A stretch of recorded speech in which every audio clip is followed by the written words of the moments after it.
pagi. Selamat datang Bapak Ibu, adik kakak, teman-teman semuanya dimanapun Anda berada di Indonesia.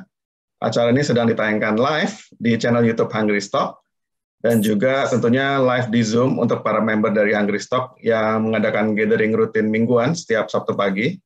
Mudah-mudahan Anda semua dalam keadaan sehat. Senang sekali saya, Nelson Gautama, bisa hadir menemani Anda semua untuk membuka acara peluncuran buku Lo King Hong, seorang tokoh legendaris di Bursa Saham Indonesia yang biasa kita kenal sebagai The Warren Buffett of Indonesia. Ya, ada 2 buku sekaligus yang akan di-launching ke publik hari ini.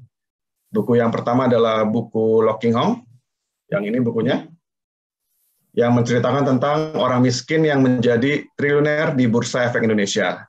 Buku Lo King Hong ini ditulis oleh Bapak Lukas Tiatmaja.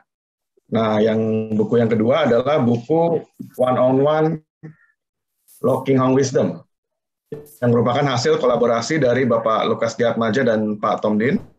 Dan sesuai judulnya, buku ini merupakan kumpulan wisdom dari Pak Lo King Hong yang disajikan dalam bentuk buku kartun. Bukunya sendiri dual bahasa, jadi kartun utamanya dalam bahasa Indonesia, kemudian ada terjemahan dalam bahasa Inggris di bagian bawah kartunnya. Oke, itu tadi sedikit sinopsis tentang kedua buku yang akan launching hari ini.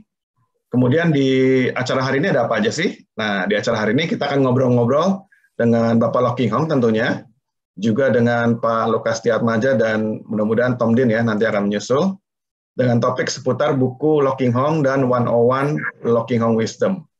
Oke, pertama-tama saya mau menyapa Pak Lukas Tiatmaja sebagai pengarang kedua buku ini. Selamat pagi Pak Lukas. Selamat pagi Nelson. Terima kasih ya Pak sudah menerbitkan buku yang sudah ditunggu-tunggu oleh para investor di seluruh tanah air. Nah, saya ingin bertanya kepada Pak Lukas, yang pertama, apakah bisa menceritakan tentang kedua buku ini? Apa yang memotivasi Pak Lukas untuk menyusun kedua buku ini? Baik, terima kasih Nelson. Selamat pagi Pak Lo King Hong. Selamat pagi teman-teman semua di Hungry Stock, juga dimanapun Anda berada, karena ini di broadcast live via YouTube. Semoga Tuhan memberkati Anda dengan kesehatan dan kebahagiaan pagi hari ini. Nah, ini hari yang istimewa.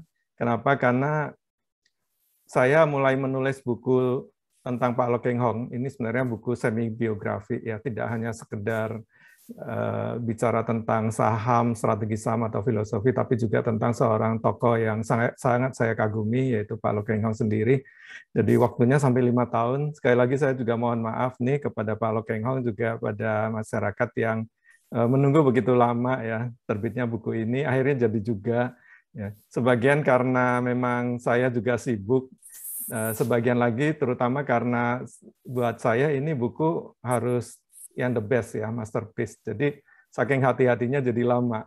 Dan buku ini juga penuh detail studi kasus winning stock-nya Pak Lo King Hong, sehingga kita mesti komunikasi yang cukup intensif dengan Pak Lo. Sedangkan Pak Lo sendiri juga sebenarnya walaupun sering bilang tidur, tapi sebenarnya tidak kalah sibuk juga, saya perhatikan.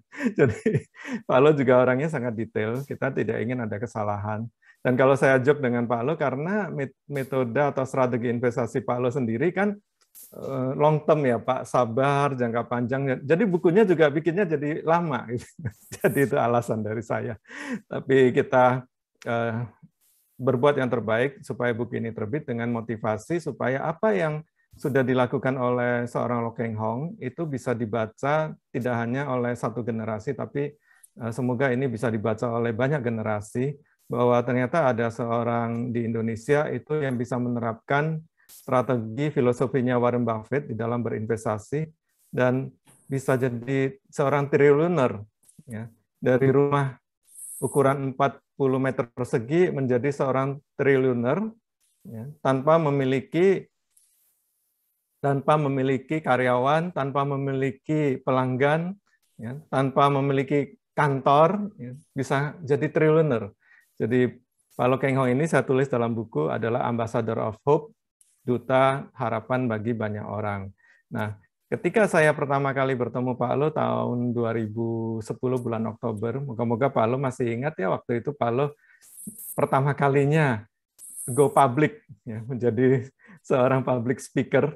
ya di bulan Oktober di sebuah acara di JCC waktu itu ya Pak Lo. Saya hadir, saya ingin tahu yang disebut-sebut orang yang bisa menerapkan strateginya Warren Buffett seperti apa. Nah, saya datang, sejak hari itu kita bertemu, kemudian kita bersahabat, ya, dan saya pikir kita memiliki misi yang sama ya Pak Lo, yaitu mengajarkan strategi investasi yang baik. Ya, menurut kami, ya, investasi yang sudah banyak dibawakan oleh Pak Lo dalam seminar maupun webinar beliau, juga dalam buku-buku yang sudah saya tulis. Jadi buku yang pertama yaitu Lo Keng Hong, Orang Miskin yang Menjadi Triliuner di Bursa Efek Indonesia, itu saya persembahkan kepada Pak Lo, dan semoga ini bisa menjadi satu legacy, yang warisan yang bisa kita berikan Pak Lo kepada generasi berikutnya. Kemudian yang buku yang kedua, ini adalah kumpulan wisdom dari Lo Keng Hong. Jadi berawal dari kita membuat wisdomnya Warren Buffett, kemudian saya tawari Pak Lo, bagaimana kalau Pak Lo juga membuatkan wisdom, nanti kita buat kartunnya. Nah, Pak Lo bersemangat sekali, kita mulai dari satu wisdom, lama-lama jadi banyak, jadi 101 wisdom. Nah, ini dia. Halo, selamat pagi Tom. Halo, selamat pagi. Nah, ini Tom ini adalah tangan kanan saya, karena dia gambarnya pakai tangan kanan.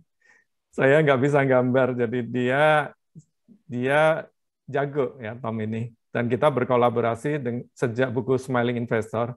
Dan sedikit catatan, buku Smiling Investor ini juga yang mempertemukan saya dengan Pak Lo ya. Jadi waktu itu Pak Lo sedikitlah mengenal saya karena sudah memiliki buku Smiling Investor. Nah, yang gambar adalah Tom Dean. Baik, jadi satu persatu digambar, kita terbitkan tiap Senin di Kontan. Setelah 2 tahun lebih baru terkumpul 101, jadilah 101 Lo Keng Hong Wisdom. Dan yang membuat kami bersemangat adalah good news-nya, Pak Lo bilang ini bisa nambah terus. Ya, kita targetnya 1001 ya Pak Lo, 1001 Lo Keng Hong Wisdom. Dan wisdomnya ini, ya Pak. Dikasih umur panjang Pak Lukas, bisa 1001. Amin Pak. Nah, kalau Pak Tom Dean-nya bersedia bikin kartunnya terus. Siap Pak Lo, tentunya kita akan selalu bersedia. Nah, dari satu persatu kalau kita baca sebenarnya wisdomnya Lo Keng Hong kelihatannya sebenarnya sederhana, tapi kalau kita baca berulang-ulang isinya dalam sekali ya. Apalagi kalau itu kita terapkan ya.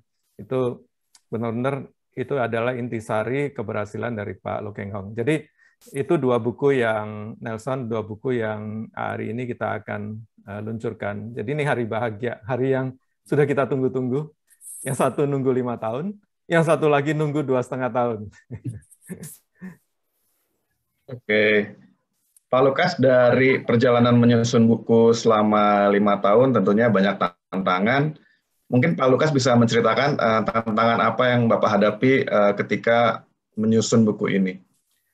Oke, menyusun buku untuk seorang legend seperti Pak Lo kan tidak mudah ya, nggak bisa sembarangan. Nah, tantangannya sih sebenarnya cukup banyak ya. Yang pertama, saya harus menulis apa adanya, akurat. Nah, ini juga takes time karena dengan saya bersahabat dengan Pak Lo, dengan perjalanan waktu, saya makin mengenal beliau. Ya, sehingga yang saya tulis ini bisa lebih apa ya? Ada, kalau orang bilang itu ada rohnya gitu, karena kita bisa mengenal Pak Lo dengan lebih dalam. Nah, saya juga harus menulis secara objektif, ya. Dan Pak Lo kebetulan juga orangnya jujur ya. Kalau misalnya dia salah beli saham, dia ngomong salah. Jadi saya nulis juga enak. Ya, kalau dia nggak jujur kan saya nggak enak dong. Pak Lo bilang nggak salah, saya bilang salah kan nggak bisa ya. Nah, tantangannya lebih ke waktu ya mungkin ya, karena saya juga terutama untuk tulisan-tulisan yang case study-nya Pak Lo ini kan kejadiannya sudah cukup lama ya. Jadi Pak Lo juga harus mengingat-ingat kembali ya. Kalau masih ingat saya minta pertama kali, Pak Lo ingat nggak yang waktu beli saham United Tractor? Waduh Pak Lukas, itu udah tahun 98. Tapi ya challenge itu bisa diatasi karena Pak Lo sendiri sangat-sangat support ya. Sampai harus mencari laporan keuangan United Tractor tahun 98 ya Pak Lo waktu itu ya. Dan kita juga menyicil sih ya Pak ya. Waktu itu satu persatu Pak Lo jelaskan waktu mengajar di Prasya Mulia, saya catat dengan baik. Ya, jadi tantangannya lebih ke komunikasi karena waktu. Selebihnya nggak ada sih, karena tapi kalau untuk yang wisdom sebenarnya itu lebih lancar, ya, karena biasanya Pak Lo kalau punya ide langsung WA saya, lalu Pak Lukas, apakah ini bisa jadi wisdom? Saya lihat rata-rata saya bisa mengatakan ini bisa jadi wisdom. Nah, kemudian saya lempar ke Tom sambil ide gambarnya. Memang untuk kartun kita harus lebih ekstra hati-hati karena kartun itu kan kita mau guyon ya, mau joke ya. Kadang-kadang satu gambar itu kan bisa diartikan, diinterpretasikan berbeda ya. Tapi dengan berjalannya waktu akhirnya kita juga jadi wise ya, lebih wise ya Tom ya di dalam membuat kartun yang kita upayakan tidak menyinggung orang lah akhirnya. Ya, yang penting kita bisa menyampaikan wisdom Pak Lokengong ini dengan happiness. Ya. Demikian Nelson. Oke, berarti bukunya hari ini sudah launching, sudah bisa dibeli Bapak Ibu. Ada 2 buku, ada buku semi biografinya Bapak Lokinghong dan juga buku 101 Lokinghong Wisdom. Bisa dibeli di mana Pak bukunya kalau mau ini? Di Tokopedia, silakan cari kios di Hungry Stock bisa. Kalau yang kartun-kartun, Tom ada di mana saja Tom? Ya di Hungry Stock ada ya di Tokopedia, terus ada juga di Joker Books sama di Shopee juga ada di Joker Books juga. Joker Books, oke. Di Joker Books. Jadi silakan. Kita tidak jual lewat toko buku yang lain. Jadi hanya itu saja. Oke, teman-temannya yang ingin punya bisa segera mampir ke kiosnya ya untuk mendapatkan kedua buku tersebut. Oke, selanjutnya saya mau menyapa Bapak Lokinghong. Selamat pagi Pak Lo. Selamat pagi Nelson, selamat pagi Pak Lukas, Pak Tombin, dan Bapak Ibu sekalian di mana saja. Ya, terima kasih. Bagi kita semua. Baik, terima kasih Pak Lo sudah berkenan membagikan cerita hidup Bapak kepada kami, My Magical Journey, dan tentunya berbagi wisdom yang sangat penting untuk para investor di pasar modal Indonesia. Saya punya beberapa pertanyaan untuk Pak Lokinghong. Untuk yang pertama, bagaimana pendapat Pak Lo tentang kedua buku ini, Pak? Bukunya sangat bagus sekali ya, karena dibuat tidak terburu-buru, tapi dalam waktu yang lama. Tentu saja makin lama hasilnya akan makin baik ya. Tidak seperti yang lain mungkin dalam berapa bulan sudah selesai. Sangat baik kalau dilihat, juga bukunya sangat mewah ya. Seperti yang Pak Lukas katakan tadi, buku ini dibuat untuk mengedukasi masyarakat, bisa bermanfaat bagi masyarakat, bukan hanya generasi ini saja, tapi juga bisa untuk generasi-generasi selanjutnya. Mungkin semoga bisa bermanfaat sampai 100 tahun kemudian, 200 tahun kemudian, 500 tahun kemudian masih bisa menjadi inspirasi dan bermanfaat bagi investor-investor di bursa efek di pasar saham. Demikian. Amin Pak Lo. Pastinya bermanfaat. Saya sudah baca baru 2 halaman langsung bermanfaat, Pak. Yang kedua, pertanyaan saya, apa motivasi Pak Lo mensupport penerbitan kedua buku ini, Pak? Ya, saya pikir kalau wisdom ini hilang begitu saja sangat disayangkan, karena kalau semuanya itu bisa membuat saya menjadi orang yang sejahtera, tentu pun strategi investasi ini pun bisa dipakai oleh seluruh masyarakat Indonesia, bisa menjadi sejahtera juga ya melalui berinvestasi di bursa efek Indonesia, bagaimana strategi investasinya. Dan strategi investasi saya itu begitu mudah dan sederhana. Mudah sekali untuk di-copy, tidak ada yang sama sekali tidak sulit ya, sangat mudah sekali untuk semua orang saya mendukung Pak Lukas untuk menulis ini untuk supaya pengalaman saya berinvestasi selama 30 tahun lebih ini bisa bermanfaat bagi masyarakat, bukan hanya untuk generasi sekarang, tapi untuk generasi-generasi selanjutnya. Karena menulis itu adalah karya yang abadi, karya yang abadi. Pak Lukas sudah melakukan satu karya yang sifatnya abadi, karena kalau tidak ditulis, tentu semua itu akan hilang. Tidak lagi bermanfaat untuk masyarakat. Jadi ditulis ini bisa menjadi masyarakat satu karya yang abadi, bukan hanya generasi sekarang, tapi juga generasi-generasi yang mendatang. Demikian, Nelson. Ya.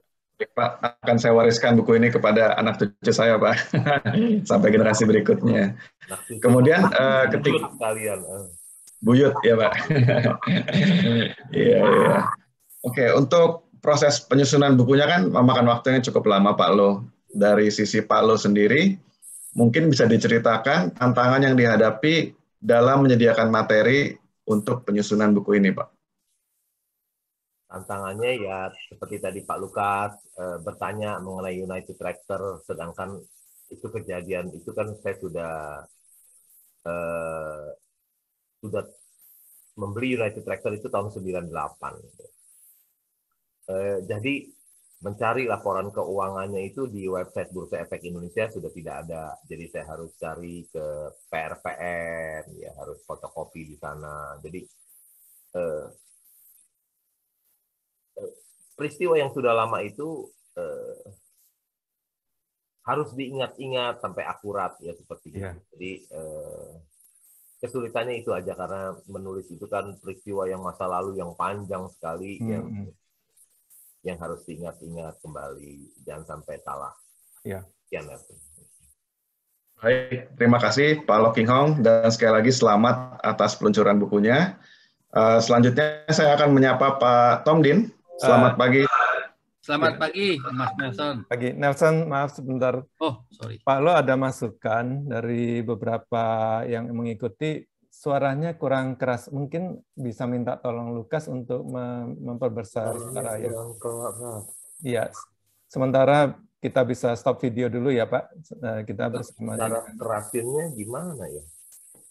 Apakah ada Lukas di rumah, Pak? Pak Lo? Ini kayaknya udah mentok 100%, Pak ya. Dia harus bukan yang di ininya, bukan di laptop Pak Lo. Sebentar. Bukan di laptop. Kerasin suaranya ya Pak. Iya betul. Apa saya lebih nempel di speaker? Sebentar. Nelson bisa bantu Nel? Kalau sekarang sudah keras suaranya? Mungkin pengaruh dengan apa WiFi juga sih Pak, dari pihak yang audiens juga ngaruh. Kalau dari saya cukup jelas ya. Cukup jelas ya, oke. Baik. Jadi sebetulnya mungkin ada kemungkinan kalau random kan dari beberapa orang mungkin ada yang WiFi-nya kurang kuat atau apa mengaruh juga. Oke. Jadi sih atau kalau di tempat saya kemarin Lukas nih di tempat saya duduk anak saya bilang kira-kira 80 Mbps. Oke, cukup. Baik. Jadi ya, mungkin lebih sedikit mendekat aja Pak bicaranya ke mikrofon laptop ya. Oke, baik. Ya. Ya, oke. Silakan lanjut Nelson. Oke, pagi Pak Tom Din. Ya, pagi Mas Nelson. Akhirnya kita bertemu ya Pak. Akhirnya lagi. Ini mohon maaf background-nya saya. Pak Tom Din saya punya. Kita masuk ke background, jadi saya pakai background standar dulu. Gak apa-apa kalau artis kan tampil beda selalu. Sorry. Oke, Pak Tom Din, saya punya pertanyaan untuk Bapak. Ya, bisa ceritakan tantangan yang dihadapi ketika menyusun buku 101 Lock Young Wisdom, Pak? Ya, ini menarik. Sebelumnya saya ucapin selamat dulu ke Pak Lo, juga Pak Lukas yang sudah berhasil menerbitkan buku yang saya tahu sudah rencananya sudah panjang ya, sudah beberapa tahun lalu sudah. Pak Lukas juga sudah ngomong ke saya beberapa kali, ini Tom kita harus terbitin Tom. Ya akhirnya bersyukur bisa lah Pak. Ini suatu legasi ya, suatu monumen yang menurut saya akan forever, karena buku itu kan forever kan, dibaca untuk selamanya gitu. Jadi saya ucapkan selamat untuk Pak Lo dan Pak Lukas. Dan saya juga bersyukur diajak Pak Lukas untuk bikin kartun. Tantangannya adalah ya pertama saya harus kenal orangnya dulu, dan saya bersyukur juga saya sudah pernah nongkrong bareng sama Pak Lo waktu itu di Surabaya, kita acara seminar bareng. Saya juga tahu sampai gara-gara sering gambarnya saya juga sudah hafal ya, jadi nggak perlu lihat foto lagi. Jadi kalau saya bikin Pak Lo sekarang saya sudah hafal luar kepala Pak. Pokoknya Pak Lo ketawa lagi, senyum lagi. Dan saya juga bersyukur Pak Lo juga secara humornya cukup mau nerimo dengan karakter yang dimainkan macam-macam. Misalnya jadi apa pendekar, terus kadang-kadang nongkrong sama pemulung, nongkrong sama apa pegawai bank segala macam. Jadi ya saya tantangannya sih ya sebenarnya bukan tantangannya tapi lebih kepada bagaimana mencari suasana baru ya, karena kan misalnya dibawa ke pulau atau dibawa kemana itu sesuatu yang menarik, karena ketika kita belajar suatu wisdom itu memang intinya adalah suasana senang kan. Ketika suasana senang maka pelajaran atau petuah gampang masuk ke kepala gitu, ke otak gitu. Itu sih kalau menurut saya Nelson tantangannya. Jadi ya saya bersyukur sih bisa kenal Pak Lo dengan Pak Lukas yang sudah lama juga bikin buku, dan ini mungkin pencapaian yang menurut saya luar biasa karena saya bisa gambar tokoh politik, tokoh koruptor, Warren Buffett, bintang film. Nah kali ini gambar Warren Buffett of Indonesia. Jadi buat saya juga rekor juga gitu loh buat saya pribadi. Terima kasih ya gitu. Terima kasih Pak Tomdin, menarik sekali kita mendengarkan sedikit kisah di balik penyusunan buku ini. Dan sekali lagi selamat untuk Pak Loking Hong, Pak Lukas, dan juga Pak Tomdin atas peluncuran bukunya. Itu dia tadi sedikit bincang-bincang kita dengan ketiga tokoh narasumber dan juga penulis buku. Untuk acara utama selanjutnya akan dibawakan oleh Pak Lukas. Saya persilakan kepada Bapak Lukas Diatmadja. Saya mau tanya kepada Pak Tomdin. Oh iya. Kartun misalnya ketika saya main gaple dengan pemulung, itu idenya Pak Tomdin apa idenya Pak Lukas tuh Pak? Aduh. Ya itu pertama idenya Pak Lukas itu. Oh itu ya hobi main gaple mungkin ya zaman dulu ya saya nggak tahu ya, sampai tahu balak 6 balak itu waduh. Cuma yang menarik ini Pak, waktu itu saya pernah gambar Pak Lo nggak main bridge. Nah tapi Pak Lukas waktu itu bilang main bridge sama Bill Gates ya kalau nggak salah ya. Oh Warren Buffett sama Bill Gates.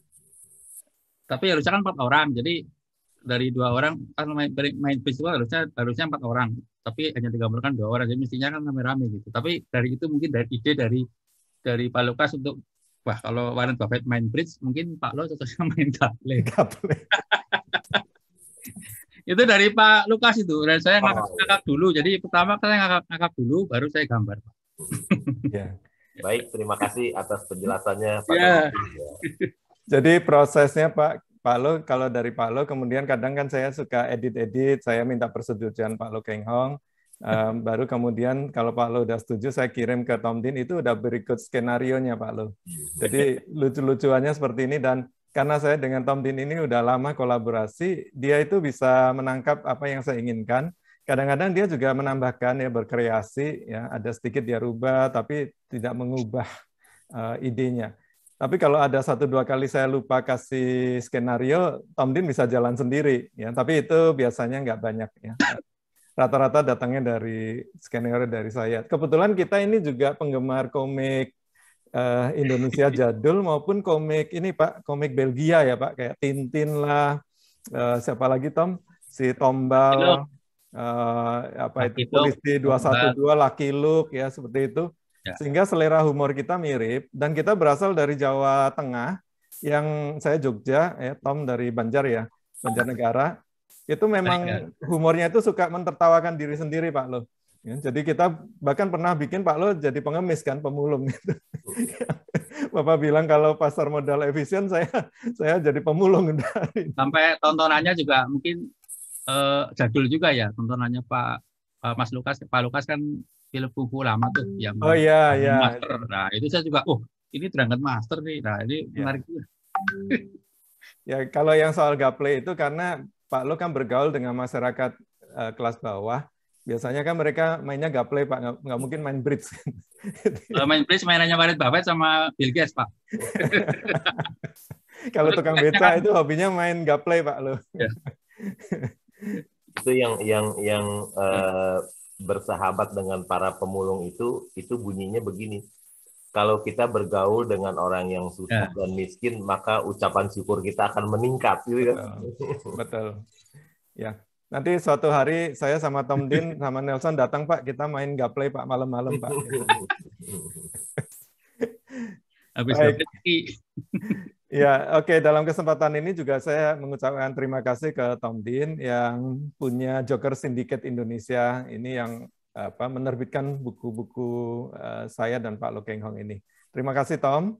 Ya Pak. Juga untuk persahabatannya juga ya. Jadi saya bersahabat dengan Pak Lo, dengan Pak Tom Din ini waktunya hampir mirip, dan Tom Din ini kalau menurut saya itu overqualified cartoonist karena dia S1 lulusan arsitek dari UGM. Saya tahu itu masuknya aja susah apalagi keluarnya. Kemudian dia mungkin kalau boleh dibilang tuh salah satu orang yang diterima oleh GM Sudarta ya, kartunis legendaris di Ompasikom yang membuat kartun editorial di Kompas. Kemudian juga mungkin kartunis pertama Pak Lo yang ikut membuka itu perdagangan di bursa waktu itu.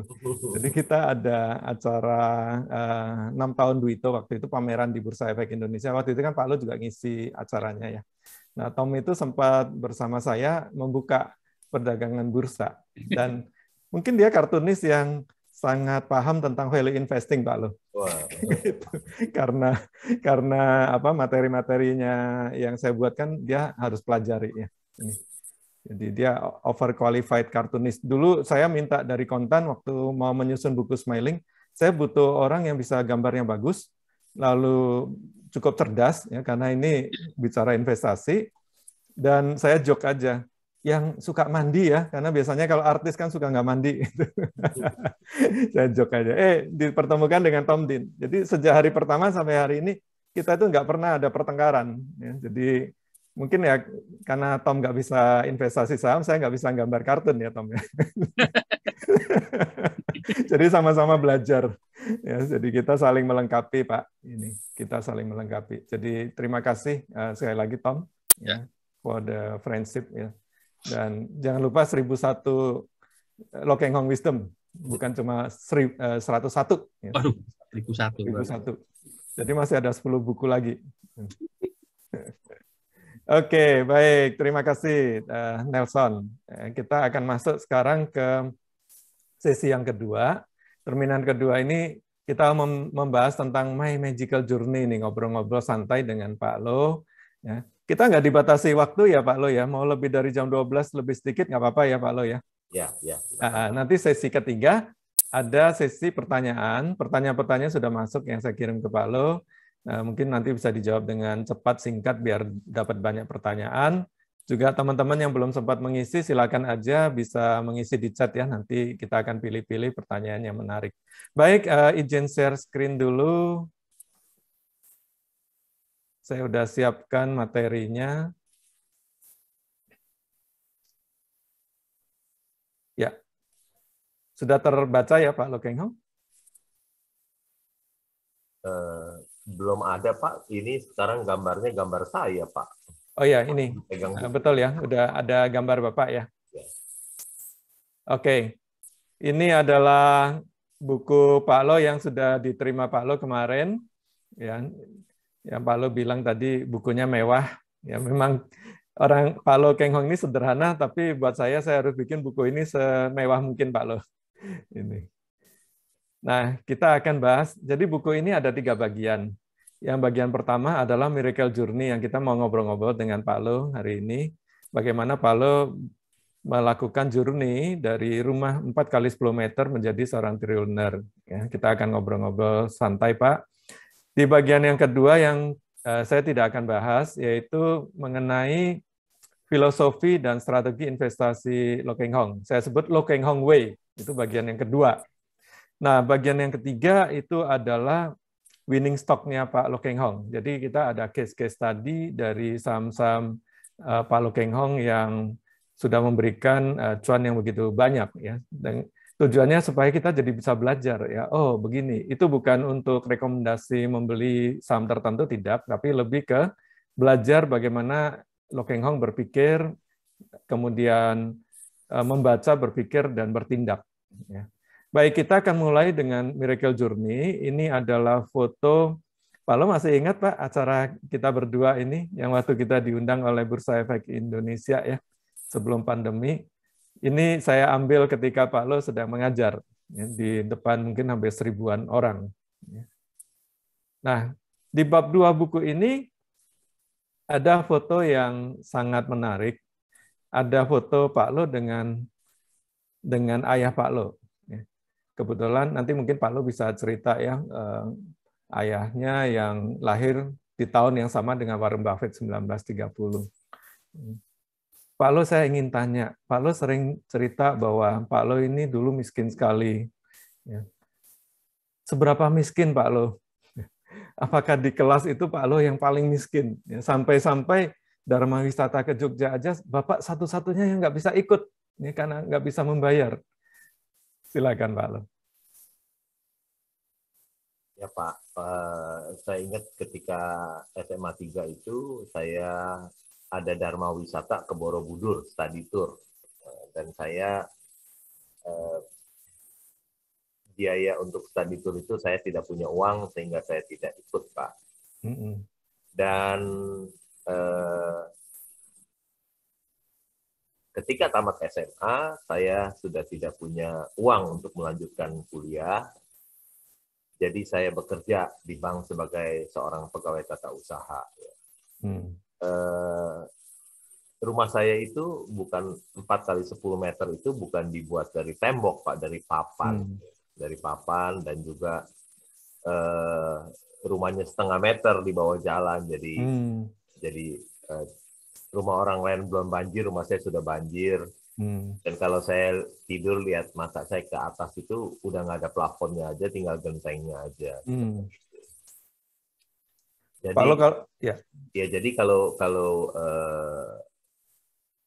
sekarang seperti Bapak judul tadi miracle journey itu artinya perjalanan yang ajaib. Betul memang berkat Tuhan itu begitu besar dalam hidup saya, berkat Tuhan itu begitu ajaib dalam hidup saya, seperti judul Miracle Journey. Demikian, Pak Lukas. Pak Lo waktu tinggal di rumah 40 meter persegi itu, Pak Lo bersama 2 adik ya Pak ya? Dengan orang tua ya Pak? Itu rumah berapa, kamarnya berapa itu Pak Lo kalau 40 meter persegi ya? Kecil sekali ya Pak? Kamarnya 2 Pak. Berarti Pak Lo satu kamar dengan ini ya, adik-adik gitu ya Pak ya? Kamarnya 2. Pak Lo waktu masa seperti itu, apakah Pak Lo punya bayangan suatu hari itu Pak Lo akan jadi seperti ini Pak? Oh, sama sekali tidak pernah terbayangkan, Pak. Ya. Sama sekali tidak pernah terbayangkan, tidak pernah terpikirkan oleh saya. Ternyata apa yang tidak pernah saya pikirkan, itu yang Tuhan berikan buat saya, Pak. Apa yang saya tidak pernah bayangkan, tidak pernah pikirkan, justru itu yang Tuhan berikan buat saya, Pak. Ya. Pada saat Pak Lo lulus itu, cita-cita Pak Lo itu sesederhana apa waktu itu, Pak? Mimpinya sebesar apa, Pak? Setelah lulus apa nih, Pak? SMA? SMA, Pak. Ya. Setelah SMA, saya sepertinya tidak punya cita-cita, Pak. Waktu tamat SMA, asal bisa bekerja di bank dengan gaji sebulan 20.700, itu udah happy buat saya, bisa menjadi orang yang mandiri, ya, punya uang, tidak lagi minta uang kepada orang tua, bisa menjadi seorang yang mandiri. Sejak saya tamat SMA, bekerja sebagai seorang pegawai tata usaha, itu sudah sangat happy buat saya. Dan sama sekali saya tidak punya cita apa-apa, Pak, cita-cita apa-apa. Mungkin setelah lama bekerja, setelah 11 tahun jadi pegawai tata usaha, cukup sedih ya, 11 tahun jadi pegawai tata usaha, tidak naik-naik pangkat ya. Karena tidak naik pangkat, gajinya kecil terus Pak sebagai seorang pegawai tata usaha. Jadi hampir saya tidak punya cita-cita apa-apa, bagaimana mau punya cita apa-apa. bekerja 11 tahun hanya jadi seorang pegawai tata usaha, ya. Gaji kecil terus, tiba-tiba dia bisa melejit ke atas, ya. Ya. Saya ingat seperti hidupnya Yusuf, ya.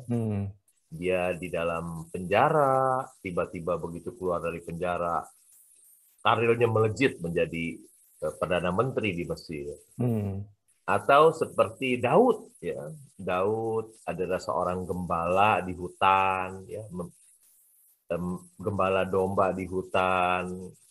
Terus tiba-tiba karirnya melejit menjadi seorang raja, ya. Jadi saya bayangin hidup saya seperti itu, ya. 11 tahun jadi bukan siapa-siapa, jadi pegawai tata usaha di bank. Tiba-tiba Tuhan berkati saya dengan luar biasa, dengan ajaib, ya. Menjadi seperti sekarang ini. Demikian Pak Lukas. Ya, Pak Lo, ini ada sebuah foto yang orang jarang lihat. Waktu itu Pak Lo usia 17 tahun, ya, bersama teman-teman di gereja. Saya lihat Pak Lo ini memang cukup dekat ya kehidupannya dengan hal-hal yang religius. Ya, mungkin Pak Lo bisa cerita itu, apakah itu juga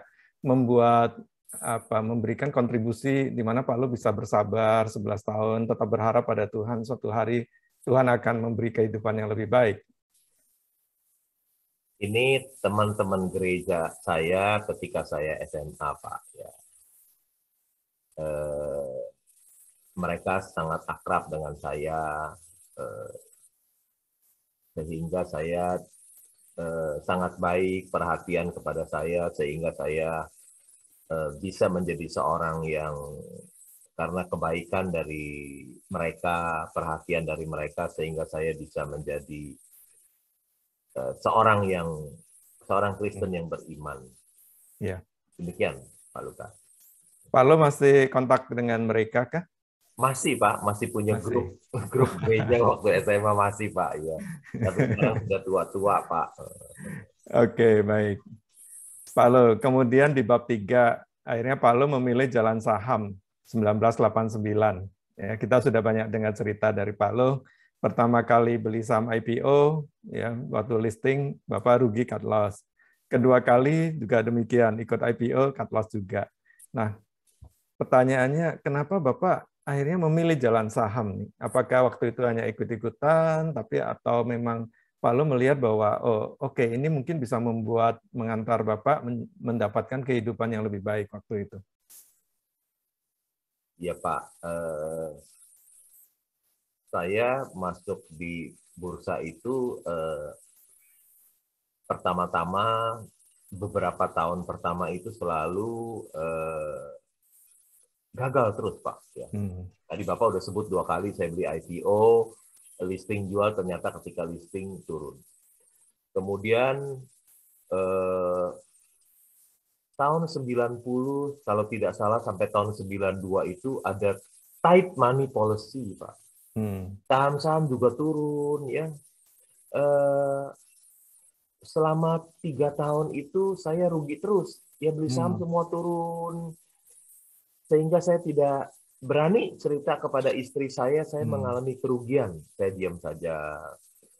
Kalau saya cerita, nanti yang sedih jadi 2 orang. Ya, biarlah saya yang sedih saja sendirian. Kalau saya cerita, nanti yang sedih jadi istri saya sedih, saya juga sedih. Ya udah, biar saya yang tanggung kesedihan. Istri saya tidak tahu bahwa saya banyak mengalami kerugian ketika. Jadi dahulu itu beberapa tahun pertama itu selalu gagal-gagal terus karena ada tight money policy dari JB Sumar, uang ketat, tentu saja saham jadi ambruk, ya. Demikian Pak Lukas. Ya, ya. Nah, tapi kerugian itu tidak membuat Bapak kapok, ya. Dan mulai tahun berapa itu Pak Lo mulai ada profit dari saham? Kalau nggak salah ingat, Bapak pernah cerita tahun 1994 ya, dari satu saham RIX itu yang Bapak cuan cukup banyak, ya. Sampai akhirnya memutuskan jadi full-time investor tahun 1996, ya Pak ya? Iya, betul Pak. Nah, ini sampai akhirnya 98, dan kita tahu the rest of the story kan dengan saham United Tractor-nya. Nah, mungkin pertanyaan yang sering ditanyakan banyak orang itu, perjalanan sampai memutuskan untuk jadi full-time investor itu kan tidak mudah, Pak Lo. Mungkin Pak Lo bisa flashback, bisa cerita sedikit tentang ini. Akhirnya tahun 93, tight money policy itu dilepas ya. Saya lupa tahun berapa tight money policy JB Sumarlin itu dilonggarkan. Dan saham-saham pada naik, dan saya mendapatkan keuntungan yang besar ya. Booming, pasar modal booming. Tahun 94, 93, 94, 95, 96, dan saya mendapatkan uang banyak karena pasar modal booming. Akhirnya tahun 96 saya waktu itu menjadi seorang kepala cabang. Tentu kepala cabang mendapatkan banyak target dari direksi bank. Saya harus mengembangkan cabang itu ya. Tekanan pekerjaan. Memang saya tidak korupsi uang di bank, tidak korupsi uang, tapi saya banyak korupsi waktu. Ya. Banyak saya korupsi waktu untuk berinvestasi di saham, banyak korupsi waktu. Jadi saya pikir tekanan pekerjaan juga berat. Saya banyak tidak melakukan korupsi uang, tapi saya korupsi waktu, mengambil waktu banyak untuk diri saya sendiri. Saya pikir setelah saya mendapatkan uang banyak di tahun 96, saya pikir, udahlah saya keluar lah. Keluar, saya bisa lebih berfokus. Ya, nggak enak juga di bank setengah menjadi investor saham, setengah jadi bankir, rasanya nggak enak gitu. Jadi saya pikir, udahlah saya fokus aja. Padahal waktu itu gaji saya udah besar sekali sebagai seorang kepala cabang. Demikian Pak Lukas. Ya, sebuah keputusan yang berat sebenarnya Pak Lo ya waktu itu. Tapi ya kita terbukti itu keputusan yang baik sekali. Pak Lo Keng Hong, kemudian sampai tahun 98 ya Pak Lo ya. Itu tapi sebelum itu Pak, saya penasaran nih Pak Lo, zaman dulu kan kita kalau mau tahu bid offer saham itu kan harus datang ke galeri. Nah, bagaimana Pak Lo jadi tahu nih bid offer, kemudian membuat order jual atau beli ya Pak, waktu masih kerja dulu itu? Waktu masih kerja, kalau saya mau beli saham atau menjual saham, saya pergi ke sekuritas Pak. Jadi saya korupsi waktu itu loh Pak. Jadi saya, karena saya jadi kepala cabang, anak buah pun tidak tahu, anak buah pikir saya visit customer, ternyata saya ke sekuritas membeli atau menjual. Hanya ketika membeli atau menjual aja. Saya lihat ke sekuritas, lihat di monitor saham. Dulu ada pager Pak, pager. Oh iya, betul. Pakai pager Pak. Jadi pager saya di kantor bukan lihat saham tapi pager. Pager itu masuk harga-harga saham di situ. Saya langganan, kalau nggak salah saya beli pager itu 750.000 untuk di kantor bisa lihat harga saham, bid offer gitu Pak. Ya agak terlambat sedikit ya. Jadi saya kalau saya mau beli atau mau jual, saya suka datang ke sekuritas terdekat untuk melakukan transaksi di sana. Jadi itu juga termasuk korupsi waktu juga Pak. Jadi saya tempat yang lain bukan visit klien, tapi saya ke sekuritas. Dan saya juga berlangganan, saya beli pager 750.000 bisa lihat harga saham di pager. Karena dulu belum ada HP Pak Lukas. Betul. Tahun 90-an belum ada HP, jadi saya pakai pager. Saya beli di situ bisa masuk harga-harga saham Pak, dikirim di situ. Demikian Pak Lukas. Ya, kalau sekarang karyawan yang trading saham dia izin ke toilet Pak Lo. Jadi kalau lagi meeting itu bisa ke toilet berkali-kali. Enggak, dia bisa order Pak, bisik-bisik di HP kan bisa Pak, atau dia pencet aja kan sekarang ada online ya Pak, tinggal pencet HP-nya aja. Betul Pak, jadi pergi ke toilet untuk buka handphone Pak. Oke Pak Lo, kita lanjut ya untuk tahun 98. Nah, 98 ini kan turning point Pak. Jadi Bapak beli saham UT, Bapak udah banyak cerita, kemudian menunggu 6 tahun. Pak Lo banyak yang kagum nih. Ya, pada saat krisis moneter, kemudian di Indonesia juga kondisi politik sedang membara waktu itu, banyak sekali ketidakpastian ya, tidak hanya dari ekonomi tapi juga sosial dan politik. Justru Bapak menaruh semua uang Bapak di sebuah perusahaan di Indonesia. Lalu kalau kita flashback ya, mungkin kalau kita bilang nih, kalau zaman dulu ini orang sencimping ya, orang gila nih ya. Orang semuanya pingin keluar dari Jakarta, Indonesia, ya pindah ke Bali, ya, jual semua sahamnya. Pak Lo justru menaruh semua uangnya di sebuah saham United Tractor. Ya. Apa yang bisa membuat Bapak begitu yakin, Pak, waktu itu? Ketika krisis itu, uang saya di saham itu, saham turun begitu dahsyat, tinggal 15%, Pak. Tentu saja uang saya tidak tinggal sedikit. Kalau saya pindah ke luar negeri, akhirnya jadi nol tuh duit tuh, bisa jadi gelandangan nanti luar negeri, Pak. Yeah. Jadi bisa jadi gelandangan ya. Tapi saya harus tetap bertahan di Indonesia karena saya bisa tinggal di rumah sendiri, tidak usah bayar sewa, ya. Dan ketika saham-saham turun itu krisis, saya mendapatkan United Tractor begitu murah.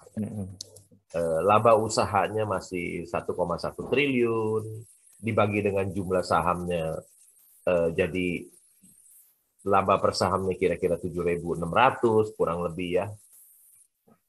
Ini peristiwa tahun 98, 7.600 kalau tidak salah. Harga sahamnya 250, tentu saya ini Mercy yang dijual di harga bajai yang harus saya beli. Ya, jadi saya put all eggs in one basket, hanya taruh di satu saham saja. Tidak bisa diversifikasi dan tidak bisa melakukan money management. Ya, semuanya saya lupakan karena saya menemukan Mercy yang dijual harga bajai. Jadi mengapa saya berinvestasi di tahun 98? Karena saya menemukan Mercy yang dijual harga bajai. Mercy yang dijual di harga bajai itu hanya ada di bursa saham. Yeah. Di dunia nyata tidak ada orang yang sebodoh itu yang mau jual Mercy-nya di harga bajai. Yeah. Demikian Pak Lukas. Pak Lo, tahun 98 waktu Krismon, harga barang-barang naik.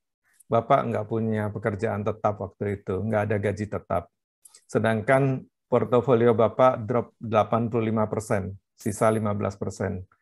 Ada pengeluaran rutin bulanan. Pak Lo waktu itu apakah sempat khawatir, Pak, dengan sustainability dari keluarga Bapak waktu itu? Kelangsungan hidup gitu. Saya tidak khawatir karena saya dan istri saya adalah orang-orang yang sederhana, hemat dan sederhana. Jadi pengeluaran saya sangat kecil. Ya. Pengeluaran saya sangat kecil. Dan saya tidak berhutang, tidak punya hutang. Saya punya rumah di Green Garden, saya masih punya uang cash 15%. Saya tidak khawatir karena saya dan istri saya adalah orang yang hemat dan sederhana. Pengeluaran kami sebulan sangat minimal sekali, sehingga tentu saja saya bisa bertahan hidup. Kalau saya seluruh 100% uang saya, ya 99% uang saya ada di saham, sisain aja waktu itu 20 juta uang cash di rumah. Kalau uang cash itu habis karena saham nggak naik, pegang lama, saya bisa jual saham saya 20 juta saja, 20 juta langsung saya pakai lagi untuk makan, seperti untuk hidup. Jadi saya bisa tenang aja karena gaya hidup saya hemat dan sederhana. Kalau saya orang yang boros dan konsumtif, mungkin sekejap uang itu sudah habis. Jadi saya tenang-tenang saja. Kalau sampai yang terakhir uang saya yang 15% itu habis pun, saya masih bisa jual rumah saya untuk saya ngontrak, saya bisa pakai untuk saya hidup, ya buat makan sehari-hari, masih bisa rumah yang dulu saya beli dari hasil keuntungan saham bisa saya jual kembali untuk saya makan. Jadi saya tenang aja Pak, masih punya aset dan tidak punya hutang. Masih ada uang 15% dan masih punya rumah. Ya, jadi meskipun punya conviction yang begitu tinggi bahwa ini adalah mercy harga bajai, Bapak tetap ada risk management ya Pak ya. Ini kalau seandainya harus nunggu lama, kemudian harus melakukan ini dan itu. Baik Pak Lo. Nah, kita tahu the rest of the story, ini adalah turning point Pak Lo Keng Hong. 6 tahun kemudian Bapak jual saham ini dan Bapak punya uang waktu itu sekitar 90 miliar ya Pak ya. Menjadi orang yang mulai tajir waktu itu. Belum melintir, Pak. Baru tajir, Pak. Nah, ini menjadi value investor. Pak, banyak yang penasaran. Karena orang berpikir kalau uang masih sedikit, sebaiknya trading. Ya, supaya kalau ya trading kalau banyak benernya sih enak ya, Pak. Ya, beli, jual, bisa multiplikasinya lumayan. Apakah Pak Lo juga dulunya awalnya trader, kemudian setelah punya uang banyak baru jadi seorang value investor, Pak? Sepertinya saya dari dulu juga sudah jadi value investor, tidak trading. Karena kalau kita trading itu yang kita dapat uang receh, Pak, uang kecil. Tapi kalau kita beli dan simpan, buy and hold, kita dapat uang besar, Pak. Jadi uang besar itu didapat bukan dari jual beli saham, tapi dari waiting, Pak, dari menunggu. Wisdom ini belum keluar, tapi nanti mungkin berapa minggu lagi ya sudah keluar. Saya bilang kalau buy and hold, kita akan kaya. Tetapi kalau kita trading, apalagi scalping, yang kaya sekuritasnya. Nanti mungkin berapa minggu lagi wisdom itu akan keluar. Kalau kita buy and hold, kita akan kaya. Tapi kalau kita trading, sekuritasnya yang akan kaya. Demikian, Pak. Ya, baik. Apakah menjadi value investor ini karena pengaruh membaca banyak buku Warren Buffett, Pak? Karena saya lihat di library Bapak itu begitu banyak buku investasi, tidak hanya sekedar pajangan, tapi Bapak memang betul-betul baca ya. Saya perhatikan ada catatannya, dibaca tanggal sekian, baca yang kedua kali tanggal sekian. Bahkan yang saya kaget itu, belakangan saya tahu Bapak pun punya bukunya Peter Lynch. Nah, ternyata Bapak juga baca bukunya Peter Lynch. Jadi apakah pengaruh dari membaca buku-buku tersebut, Pak Lo? Iya pasti, Pak. Ya pasti. Saya baca buku Peter Lynch itu mungkin tahun 90 saya sudah baca. Kebetulan saya punya nasabah di bank, seorang investor saham di luar negeri, dan dia punya buku itu dan dia kasihkan saya. Dan saya baca. Kebetulan saya kan lulusan dari Fakultas Sastra, jadi saya bisa membaca meskipun tidak sempurna. Saya baca paling mendapatkan 50%. Jadi saya masih bisa membaca buku Peter Lynch, buku Warren Buffett seperti itu. Jadi dari dahulu saya memang belajar dari orang-orang yang hebat di Amerika, Pak. Ya. Pak Lo, saya jadi penasaran ingin bertanya, kenapa dulu Pak Lo pilihnya itu sastra Inggris, Pak? Bukan yang lain. Saya itu waktu SMA itu IPA, Pak. IPA. Tapi saya menghadapi integral, diferensial, kimia, fisika. Waduh, saya pikir kapok deh saya nggak mau masuk jurusan IPA lagi ya. Susahnya belajar integral, diferensial, fisika, kimia, wah kapok.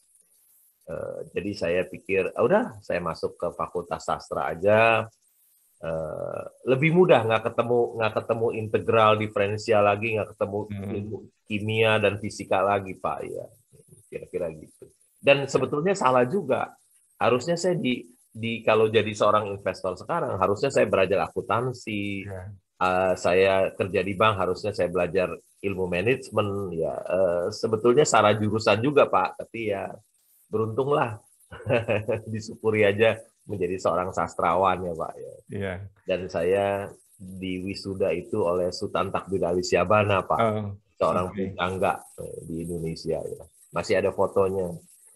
Yang Ya. wisuda saya bukannya Warren Buffett, tapi Sultan Takdir Ali Syahbana. Boleh di-share Pak nanti di edisi kedua buku kita ya Pak. Kita pasang foto Bapak dengan Foto saya bersama dengan Sultan Takdir Ali Syahbana, Pak. betul pujangga besar. Saya pikir tidak salah Pak Lo, karena kemampuan berbahasa Inggris, membaca baik oral juga ya, spoken English itu kan membantu ya Pak. Lalu kalau laporan keuangan Bapak bisa belajar, tapi bahasa Inggris biasanya nggak gampang loh Pak dipelajari. Ya Pak Lo, baik. Nah akhirnya kita tahu nih, banyak yang tanya Pak Lo itu sehebat apa sih kalau Warren Buffett itu selama puluhan tahun CAGR-nya ya, CAGR ini Compound Annual Growth Rate. Jadi intinya itu seperti rata-rata keuntungan per tahun ya dengan asumsi bunga berbunga. Nah, ini saya nggak mau jawab ya supaya orang mau baca di bukunya Pak. Kalau Warren Buffett itu sekitar 23%, berapa CAGR-nya Lo Keng Hong? Ya, silakan nanti dibaca di buku. Tapi saya ingin tanya ke Pak Lo. Pak Lo mengatakan betapa mudahnya mendapatkan uang di Bursa Efek Indonesia. Padahal banyak orang itu takut Pak sama Bursa Efek Indonesia. Banyak orang itu nggak nyaman, stres. Ya. Akhirnya nggak cocok nih saya kalau beli saham. Tapi Pak Lo bisa bilang betapa mudahnya mendapatkan uang di Bursa Efek Indonesia. Saya jadi ingat Mr. Bean yang naik roller coaster, tidur dia Pak. Ya, orang lain jerit-jerit ketakutan, dia tidur. Nah, rahasianya apa Pak Lo? Kok bisa enjoy gitu ya di Bursa Efek Indonesia Pak Lo? Rahasianya karena saya tahu tentang saham, tentang Bursa Efek Indonesia, tentang perusahaan-perusahaan publik. Saya tahu. Kenapa orang-orang pada takut? Karena dia tidak tahu apa itu perusahaan publik. Ya, mereka tidak tahu. Saya tahu. Ya. Kenapa saya bilang betapa mudahnya mendapatkan uang di bursa? Iya, karena kalau kita berusaha itu capek sekali. Ya, kita capek sekali. Harus mempersiapkan produk yang bagus, harus melayani customer sebagai raja, harus setiap hari 24 jam memikirkan perusahaannya bagaimana bisa bertambah maju, bertumbuh, dengan 1001 macam yang ribet-ribet, yang sulit-sulit. Sedangkan ketika saya berinvestasi di Bursa Efek Indonesia, udah beli, nggak usah urusin apa-apa, hanya tidur saja. Kalau saya membeli wonderful company, yang terbaik adalah saya tidur, nggak usah bersantai-santai. Tidak seperti saya harus membuka perusahaan, harus merekrut karyawan, harus mengajar para karyawannya, harus memotivasi semuanya. Kesulitan-kesulitan banyak sekali. Jadi kalau saya, ketika kita berinvestasi, setelah kita beli, hanya cukup santai dan tidur saja, nggak usah pikirin. Itu memikirkan kemajuan perusahaan itu adalah tugas dari direksi dan komisaris. Ya, jadi kita santai saja. Dan kalau kita lihat Warren Buffett umur 92 tahun, dia bisa memperoleh keuntungan dari investasinya di Apple itu sebesar 1.700 triliun. Coba bayangin, ada orang beli saham Apple, santai-santai saja, umur 92 tahun, bisa untung 1.700 triliun. Apakah ada dagang apa yang bisa untung 1.700 triliun dan orangnya usia 92 tahun?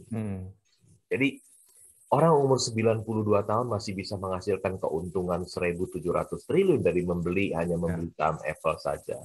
Oleh karena itu saya mengatakan berinvestasi di Bursa Efek Indonesia, mendapatkan uang di Bursa Efek Indonesia begitu mudah.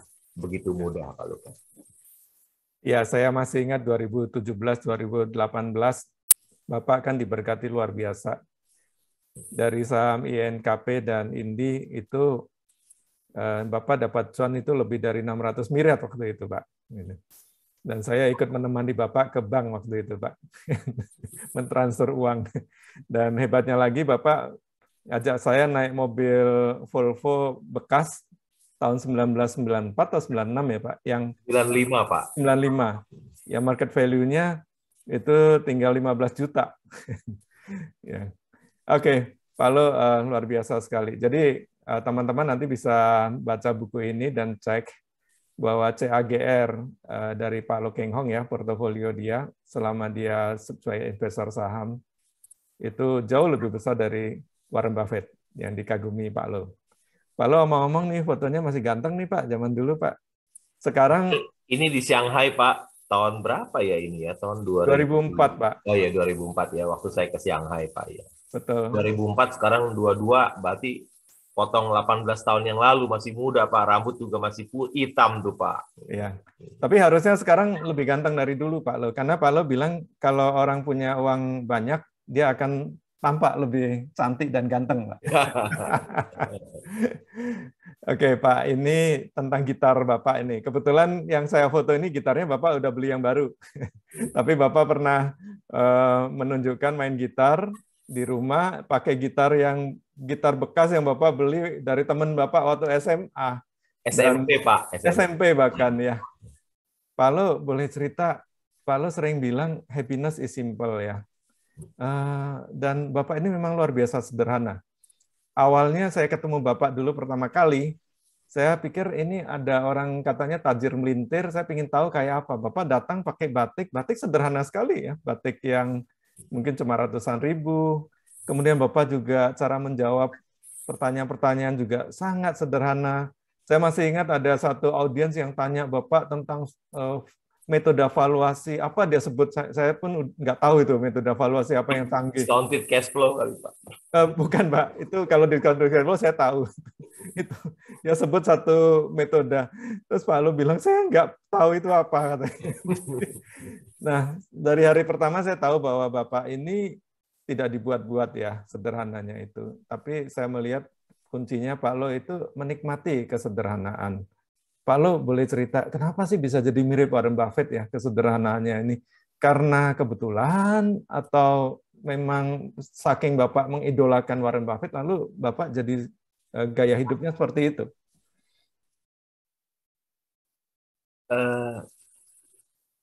Bukan ikut-ikutan, Pak. Tapi ya.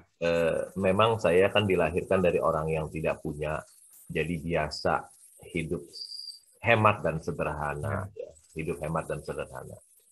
Mungkin kalau saya tidak hidup hemat dan sederhana, mungkin saya tidak bisa seperti sekarang. Ya. Setiap bulan terima gajinya dipakai untuk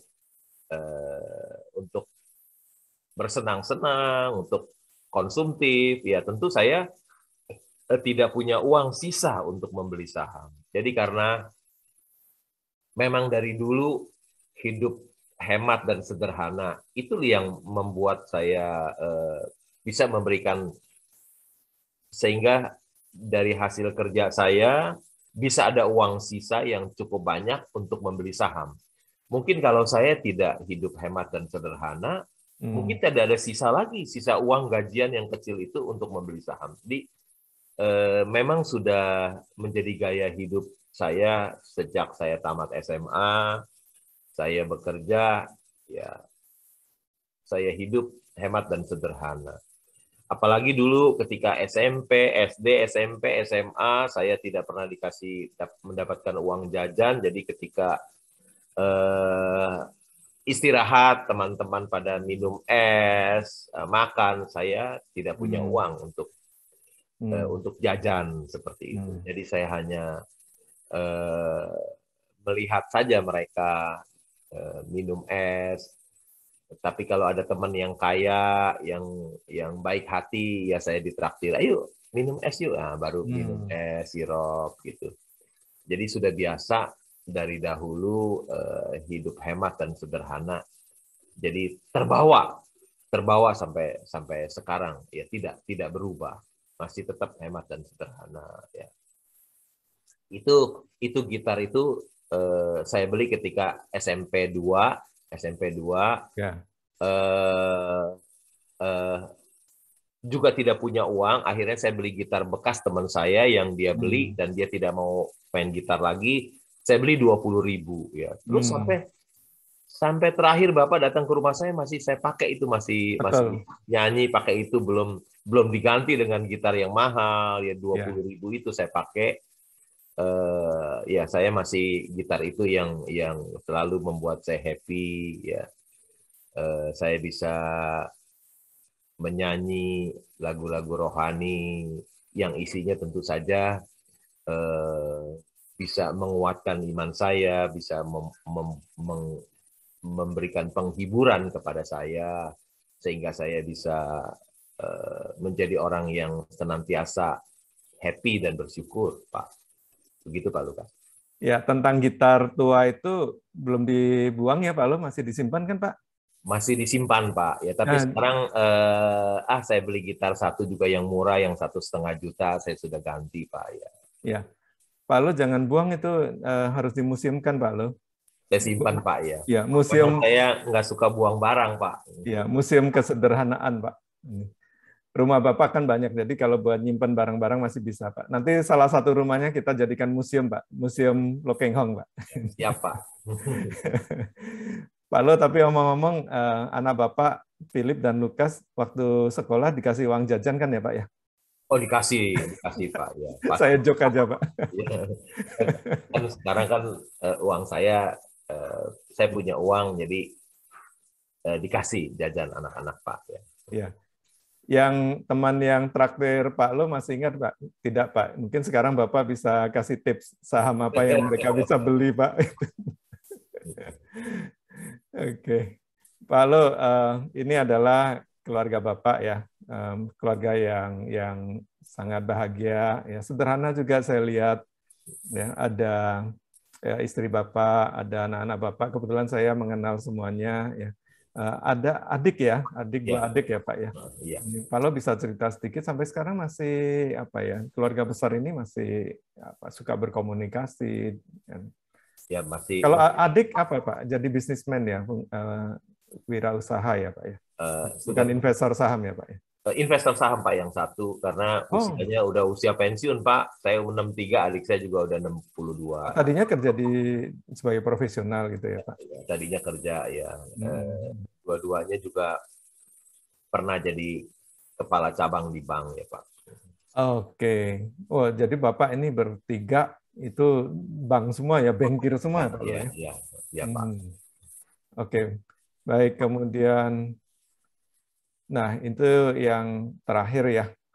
Nah, mungkin sebelum ini saya ingin tanya, Pak Lo go public kan Oktober, Pak Lo go public sebagai public speaker itu kan Oktober 2010, Pak. Di acaranya Kontan waktu itu, Pak.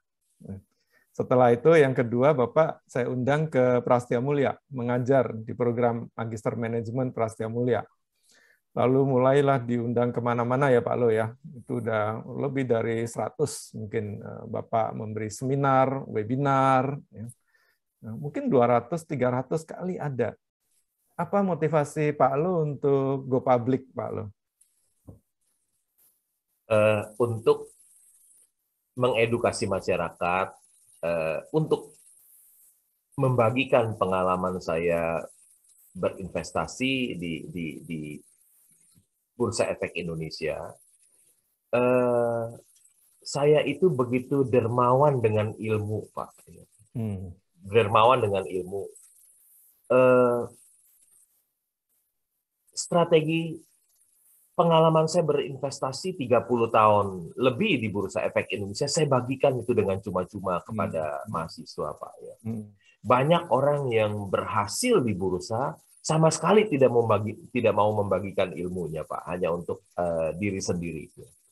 Tapi saya tidak, ya saya membagikan pengalaman berinvestasi saya selama 33 tahun itu, sampai dari Universitas Kuala sampai ke Papua, Pak. Bahkan gara-gara ada pandemi ini, saya bisa bicara, sekali bicara yang mendengar di 5 benua, Pak. Ya. Ketika Duta Besar Singapura mengundang saya webinar, kemudian webinar itu disebar ke seluruh dunia, Pak. Jadi ada dari KBRI di seluruh Indonesia, saya bisa bicara kepada mereka. Ya. Bahkan ada teman bilang kemarin, Pak, Bapak mau nggak diundang bicara di Komjen di New York, Pak? Bapak diundang ke New York. Saya bilang, iya boleh saja. Saya sangat dermawan di dalam membagikan ilmu-ilmu saya dengan cuma-cuma, Pak Lukas. Konjen New York-nya offline ya, Pak Lo ya? On-site, ya on-site, Pak. Wow, wow. Bisa Pak, nanti kita kawal Pak Lo.